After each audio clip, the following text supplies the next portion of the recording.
All right. Okay. So we'll do a quick, recap. We won't go into our total detail, but we'll do a quick recap. So those of you that missed, then you can actually catch up, inshallah, once he tells me that we can start, inshallah. All right. Bismillah.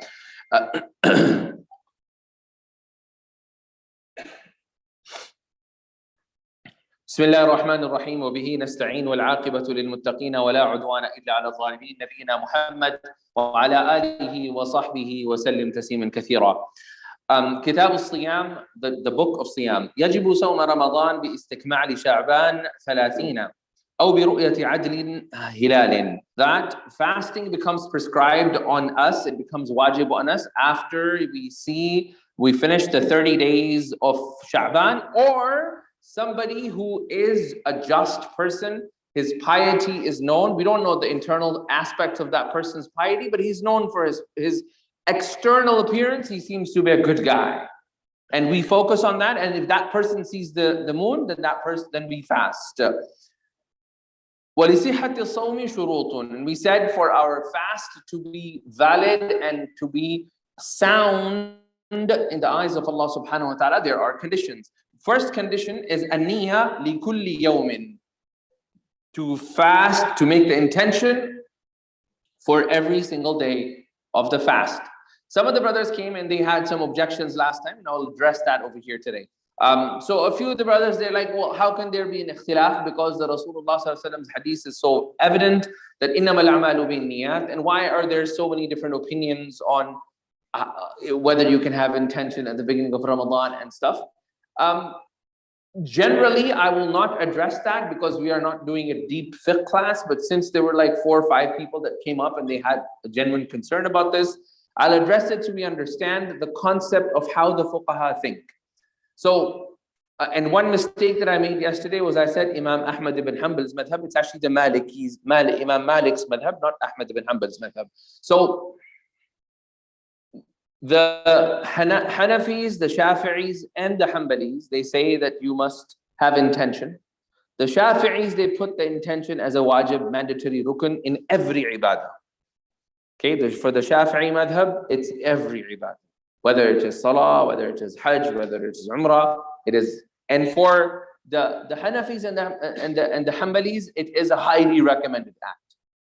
Okay, it's a highly recommended. Salah is still valid. The siyam is still valid, but it's a highly recommended act. And for the Malikis, also it's a highly recommended act for the ibadat, except when it comes to fasting. The only difference between the Malikis and the rest of them consider Sawm, fasting, every single day of fasting and every iteration of an ibadah. Just like Fajr, Zuhur, Asr, Maghrib, they consider it like day 1, day 2, day 3, day 4. The Malikis, they come and they say, no, we consider the entire Ramadan as an ibadah. So we don't divide. We say the intention is for the month of Ramadan. Okay, all of them are, so I enter with the intention to be able to fast the entire month of Ramadan, and my entire month is the ibadah. And that's why they allow one intention at the beginning of Ramadan, which is enough and suffice for everybody else, right? So again, if it's difficult for a person to remember to make an intention every single night, there is no issue if somebody wants to follow the Maliki opinion, just to be on the safe side, right? As long as we're in the 4 madahib and we don't go out of these.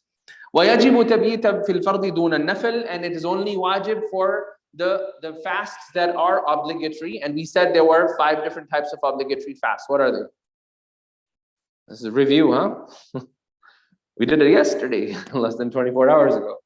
Obviously, the first is Ramadan. The second is the qada of Ramadan. The third is what? Okay, kafara. Just ruler, and last one is nadhr. If you made a promise to Allah subhanahu wa ta'ala. Those are the 5 mandatory fasts on Muslims.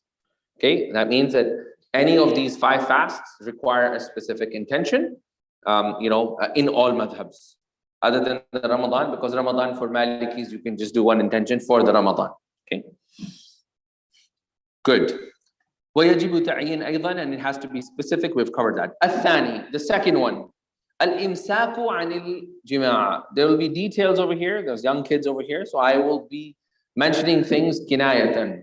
I'll be mentioning things in subtle words. Hopefully most of the adults will get it. Okay. الثاني, the second is الإمساك عن الجماعة, to hold off fulfilling one's desires with their spouses. Okay. Now over here, anil jimaa basically means not necessary that the person reaches their climax. So it's not conditional on climax. It's conditional on the act. So if a person commits the act even for 1 second and they come out of it and say, we never had reached the climax, that doesn't matter. The act is prohibited. Okay, even for a second. Okay. And بِشَرْطْ أَنْ يَصْدُرَ مِنْ وَاضِحٍ.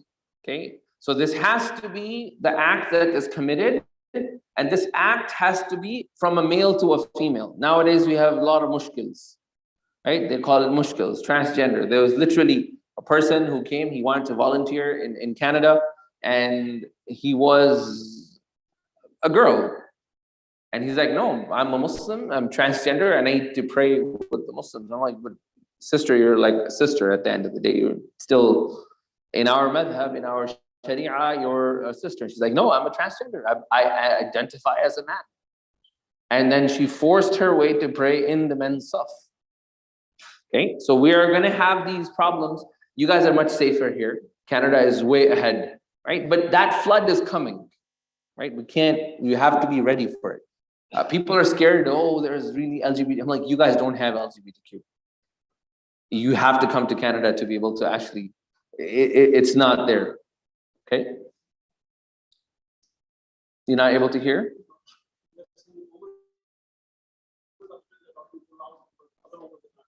Women are talking too loud? Is the mic upstairs on? Okay, then the women can come down at the back over there, no problem. If they're talking loud, they can come down here. And in general, the basic adab is that, if you are upstairs, and I don't know what's upstairs or not, but we have to have basic adab, and we have to start inculcating this, that when a class is being taught, whether it is in the masjid, whether it's upstairs, all of them, they have to show adab to ilm. Otherwise, there's no point, right? The point is, this is knowledge, this is sacred knowledge. People used to travel distances to gain this knowledge. And if we don't have basic decorum and adab within the masjid, within the house of Allah, then there's no point, right? And that is something we need to change within the community, that, and again, in absence, people develop habits, and we have to change that. And from the sister side, those sisters that are feeling that, they need to make sure that the other sisters need to quiet down. Like, you cannot be talking like that, especially when the class is happening. And that's why I think the general solution, even these gatherings, is if there are smaller gatherings, the sisters should pray at the back there with a partition, right? They come in, they pray at the back. Upstairs is only if there's events and stuff like that. This way you create a culture of inclusion, but also a culture of everybody trying to listen. Because when they're here, they're not going to talk, right? It's going to be hard. Again, coming back, الثاني الإمساك عن الجماعة, to prevent yourself or to hold back from sexual relations. وَإِن لَمْ يَنزِلْ, even if that person does not reach their climax, either the girl or the guy. And it has to be between a male and female, right? That has to be between a male and female. That is wadih. This is a male, this is a female. Nowadays, you have a lot of this confusion. So that is a problem. And in that case, Sharia is a little bit relaxed on that. مَعَ عِلْمِ بِتَحْرِيمٍ عَمْدًا. The word amdan, intentional, that act of sexual advance was intentional towards your spouse. Amdan basically means that you had knowledge that this is haram. مَعَ عِلْمٍ بِالتَّحْرِيمِ. You had the knowledge that this thing is haram. وَمَعَ كَوْنِهِ مُخْتَارًا. Nobody put a gun on your head and said, do it. You had the choice to walk away. Two things need to happen. So when does your soul fast is invalidated with this action? That A, you knew that this action was haram, And the extent of that is, for example, and I excuse a lot of the younger generation, they don't know these ahkams. They don't know this exam. Despite the fact that so many of the ulama, they don't emphasize on this anymore. They don't talk about this. Yet, constantly we have families that fall into this mistake. Constantly. And specifically our young kids. But most of the young kids, like I've had cases where I would talk to them, they didn't know anything about this. They'll be like, yeah, we're not eating anything. But they didn't know that it was also sexual desires that you have to let go. Number one. Number two, committing zina. Right? So all of this, if they did not have that knowledge, then that level of extreme kafara, you have to fast 60 days continuous for every day you committed this, that does not apply to them. Okay? Because they did not have knowledge. And unfortunately, most of our kids that are going to universities over here, they've not been taught this, even in masjids, as an average public dars. It's not general knowledge anymore, sadly. And وَكَوْنِهِ مُخْتَارًا, that person was not kidnapped and somebody forced him to do that. For example, in Russia, during the communist era, what they would do is, specifically in Ramadan, they would feed in the morning biscuits and water to make sure that none of the kids that were fasting, none of the kids would be fasting. They knew that there were some Muslim kids, so they would legislate in Russia during the communist era a policy that forcing every child that was going to public universities and schools, they were forced to eat food in the morning, only in the month of Ramadan. The rest of the year, they would not do it. Okay, that person is غير مختار. He doesn't have a choice. So what does he do when he doesn't have a choice? أن يقلل من حرام. He tries his best to reduce that haram. If you're being forced into something, then you try your best not to eat a lot, knowing that you don't have a choice here. Okay. وعن الاستمناء. The word istimna is طلب المني, like istisqa, to ask water. Istimna. Istijla, to ask for light. All of this is to ask for something. So asking for money, which is the semen for the men. وعن تعمد الإنزال بلمس لما ينقض لمسه الوضوء. So basically, if a person touches their private parts with that intention that they wanted a release, that in that particular case, that person, their fast, with intentional, it will break. But for example, لو قرأ شيئا, nowadays you're traveling or you went somewhere and you saw a picture, or you read something, okay? You had no intention, right? That climax you reach just by reading, then in that particular case, then the fast is still valid for that person. Or, for example, رأى حلالا, right? For example, for a husband, the wife, the husband, they saw each other in a state that they were not. In that case, they had no intention, and it was something halal for them, but yet it happened, and then they lost, and the climax happened. So in that particular moment, their fast is still valid because it was not intentional. Okay? It was not intentional. So somebody asked me this question. This is funny. Somebody asked me this question, Sheikh, I'm allowed to kiss my wife during fasting. What if I kiss her or him, and specifically the guy who was asking, what if I kissed her and then 1 hour later, I reached the climax. After I kissed her and I walked away, and 1 hour later, right? So I'm like, asking, bila wajh question, right? But subhanAllah, the ulama, they even mentioned this mas'ala in a book that was written like 600 years ago. They mentioned this. It says, وَلَوْ قَبَّلَهَا ثُمَّ فَارَقَهَا سَاعَةً. If he kissed her and he was away 1 hour ago, I'm like, I called the brother, I'm like, do you read fiqh? The guy's like, no, I just made up the situation. I'm like, the ulama, they mentioned this made up situation in a book 600 years ago. So it says, وَلَوْ قَبَّلَهَا, if the person kissed his wife, ثُمَّ فَارَقَهَا سَاعَةً, then he walked away for an hour. Okay? فَإِنْ كَانَتِ الشَّهْوَةُ مُسْتَصْحَبَةً, i.e. his his shahwa, his desires were riled up the entire time for that 1 hour. Okay, and the signs of that desire riled up were there. Then, إذا أنزل, if he reached the climax, after his fast broke. But that event happened, and after that, he got busy, and there was no continuum of that desire. And then 1 hour, an hour later, there was a break in that desire, and then he still reached the climax. Then in that particular case, lam yaftur. Okay. أو وخرج بمر الناس. For example, a person went out, especially us today. You went to work. You had the intention that you were fasting, and you got up in the morning. And as usual, on the next day or the day of fasting, you walk in the office and you have a coffee, and everyone is drinking coffee, and you started drinking it too, right? You forgot. Why? Because you went with the public, and specifically here, nobody else is fasting with you. Like in the Arab world and the Muslim world, all the shops are closed, everything's closed. So there's no way for you to accidentally walk into a restaurant and ask for coffee. It doesn't happen. But over here, everything is open. So when you arrive there and you find everyone was drinking, and you entered and you started drinking too, coffee, or you had a bite or a snack. So he says, the author, he says, so وَخَرَجَ بِمَرٍ. He went out on the path, and everybody was there, and he got involved with the street, and he ate something. Nasiyan, he forgot. وَالْجَاهِلُ الْمَعْذُورُ بِقُرْبِ إِسْلَامِهِ. Or a person, he was a new Muslim.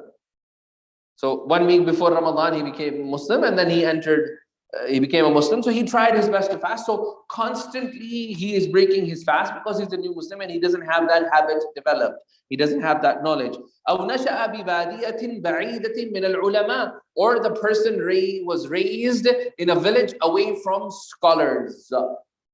Obviously, this book is 600 years old. Today, we would say, obviously, if a person is raised within cities away from scholars. And that is the case today. Fiqh is almost generally not a subject that is even talked and discussed. For 2 reasons. Generally, the people who are teaching fiqh, it's not presented in a manner that it is acceptable to masses to understand, because it's presented with those difficult technicalities, and I'm like filtering all these words for you. I'm not using any of those words. So we understand it, the concept, right? So it's not presented in a way. Or number 2, it's just, not even significance. The person who is responsible for prayers generally doesn't have that knowledge to be able to portray that basic fiqh knowledge to the masses. Okay, so if that happens, that the person forgot, or he was a new Muslim, or he was jahil, he was ignorant and he was a new Muslim, or he grew up in an area such as today, many of our youth grow up and they don't have access to this knowledge, then فَلَا يُفْطِرْ بِالْجِمَاعِ. Then if they end up committing zina, or they end up committing that relationship, then they do not break. Their fast does not break. Only in these conditions. If they're a new Muslim, or they went somewhere outside, they forgot, they got occupied with the world, like completely. They went to workplace and they totally forgot this was Ramadan. And then they came home and they totally forgot about this. Okay, it can happen. It has to be complete forgetfulness. Or the third one, they did not have access to ulama, or they didn't grow up with knowledgeable people who would have taught them. In that case, their fast is invalidated. They have to do qada of that fast, but there is no kafara on them. Okay. Okay. الثالث, the third point. What time is it up there? Okay. The third point. الإمساك عن الاستسقاء, to hold back, seeking to vomit yourself, inducing vomit. A person must hold on that. إِن لَمْ يَعُدْ مِنْهُ شَيْئًا إِلَى جَوْفِهِ. The condition is not, I tried to induce vomit, nothing came out. But I had that act of vomiting. Nothing came out, nothing went back in. That doesn't matter. The act of inducing the vomit will invalidate your fast. It's not necessary that something must come in or out. The act itself invalidates the fast. Okay? So it says, وَإِن لَمْ يَعُدْ مِنْهُ شَيْءٌ إِلَى جَوْفِهِ. لأنه مفطر لعينه لا لعود شيء منه. The act itself is the invalidatory act. It's not the fact that something goes back into your stomach that invalidates the fast. Okay. ولا يضر تقويئه نسيانا. If the person, he was about to vomit, if you could have suppressed it and not allow it, but a person forgot, right? It was not induced. He probably ate something or something was up, he had an upset stomach, and he was about to vomit.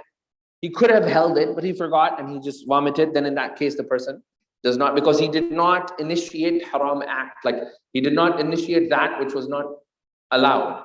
This happened naturally, but he forgot to suppress it. Your recommendation is that if you're about to vomit, you should try your best to suppress it.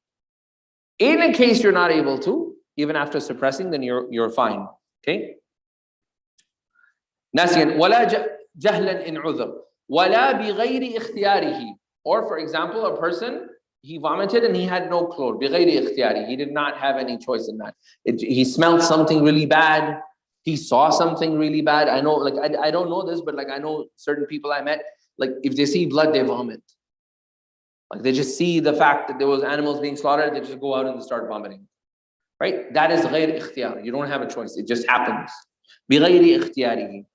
لما صح من قوله صلى الله عليه وسلم, because of the hadith of Prophet صلى الله عليه وسلم, من ذرعه القيء, that if a person is overtaken by vomiting, أي غلبه, that he does not have control over that, وهو صائم, and he is fasting, فليس عليه قضاء, for that person does not have any qada, i.e. your fast is still valid.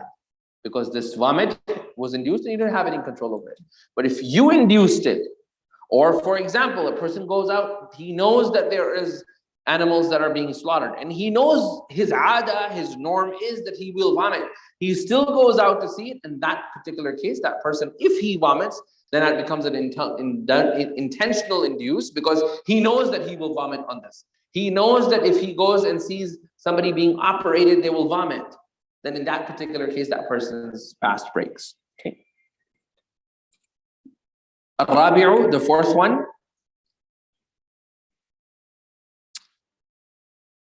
You know what? I think we'll do the fourth one in detail, because it is something that goes in and out. So we'll do that. I don't want to.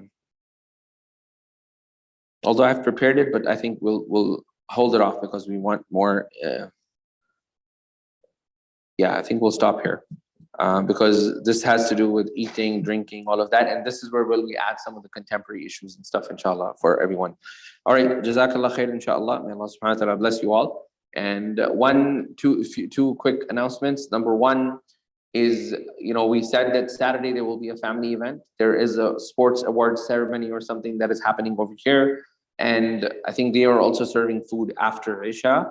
After Maghrib, so their ceremony is going to go all the way to Maghrib, and then they will serve food after Maghrib. So it's made a lot of people. So we moved that family night to Friday. So Friday, all families can come for fiqh. We'll pray Isha together. So it'll be a longer lecture.